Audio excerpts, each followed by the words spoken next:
Pessoal, vou demonstrar para vocês como eliminar problema de formiguinha em garrafa térmica, em garrafa de suco. Coloque um prato com água, tá? Com água. E sobre esse prato, coloque aqueles pratinhos que é o chamado pires de chá, café. E aí sim, sobre esse, você vai colocar sua garrafa térmica ou sua garrafa de suco.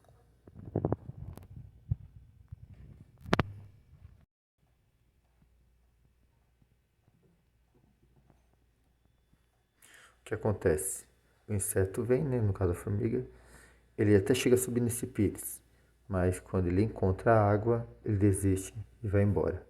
E assim como uma formiga não chama a outra, você fica com a garrafa aí tranquila, sem formiga alguma, tá bom? Espero que eu tenha ajudado. Deixe o seu like, se inscreva no canal se não é inscrito. Forte abraço e até mais. Tchau!